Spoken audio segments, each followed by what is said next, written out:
Assalamualaikum warahmatullahi wabarakatuh. Selamat siang. Salam PPG Indonesia.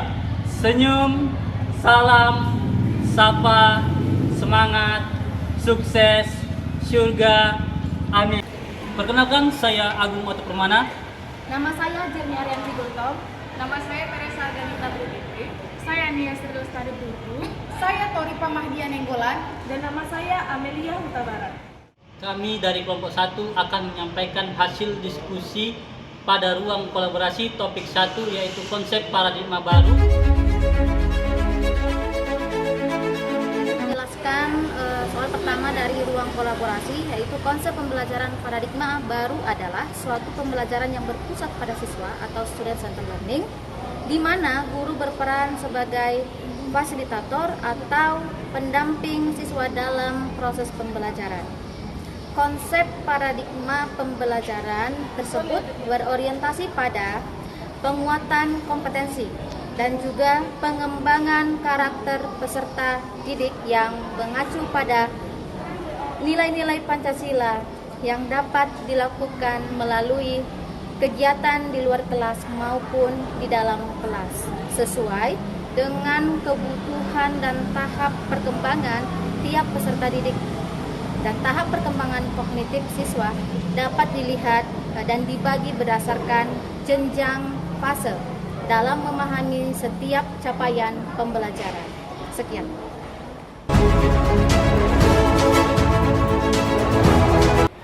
Saya akan menjawab pertanyaan nomor 2 dari ruang kolaborasi.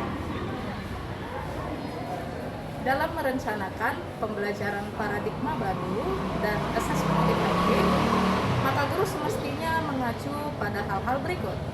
Yang pertama, pembelajaran dirancang dengan mempertimbangkan tahap perkembangan dan tingkat pencapaian peserta didik. Yang kedua, pembelajaran dirancang dan dilaksanakan untuk membangun kapasitas menjadi pembelajar sepanjang hayat. Yang ketiga, proses pembelajaran yang mendukung perkembangan kompetensi dan karakter peserta didik yang holistik. Yang keempat, pembelajaran dirancang sesuai konteks lingkungan dan budaya peserta didik yang berorientasi pada masa depan yang berkelanjutan. Dan yang kelima, asesmen dilaksanakan dengan memperhatikan karakteristik pencapaian pembelajaran serta dilaksanakan selama proses pembelajaran. Baiklah, selanjutnya saya akan menjawab pertanyaan nomor 3 dari ruang kolaborasi. Asesmen adalah proses pengumpulan dan pengolahan informasi untuk mengetahui kebutuhan belajar, perkembangan belajar, pencapaian hasil peserta didik. Jenis asesmen yang pertama adalah asesmen formatif, yang kedua asesmen sumatif. Ada 5 prinsip asesmen yang harus kita perhatikan. Yang pertama, terpadu. Asesmen pada pembelajaran paradigma baru mengarah pada kompetensi dengan ranah sikap, pengetahuan, dan keterampilan, dilaksanakan secara terpadu dan berkelanjutan, dan tidak terpisah dari pembelajaran. Yang kedua, yaitu fungsional. Asesmen sendiri dirancang dan dilakukan sesuai dengan fungsinya, dengan keleluasaan untuk menentukan teknik dan waktu pelaksanaan asesmen agar efektif mencapai tujuan pembelajaran. Yang ketiga, yaitu adil, proporsional, valid, dan dapat dipercaya. Artinya, asesmen yang dirancang harus berpatokan pada tolak ukur asesmen itu sendiri, agar hasil asesmen yang diperoleh adil tanpa dipengaruhi oleh latar belakang peserta didik, sehingga dapat dipercaya untuk menjelaskan kemampuan belajar dan menentukan keputusan yang diambil selanjutnya. Yang keempat, yaitu sederhana dan informatif. Artinya, laporan kemajuan belajar peserta didik bersifat sederhana dan inovatif, memberikan informasi yang bermanfaat tentang karakter dan kompetensi yang dicapai serta strategi tindak lanjutnya. Yang terakhir, yaitu refleksi. Hasil asesmen digunakan oleh peserta didik, pendidik, dan orang tua sebagai refleksi untuk meningkatkan mutu pembelajaran.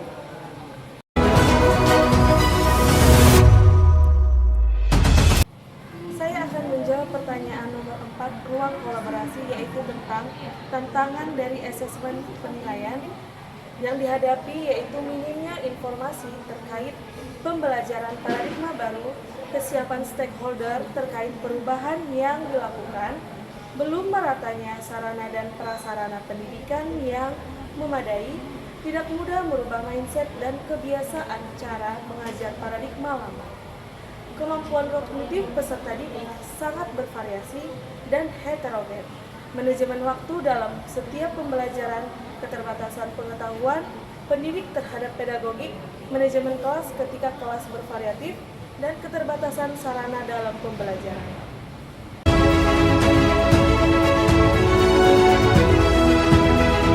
Saya akan menjawab pertanyaan nomor 5 dari ruang kolaborasi.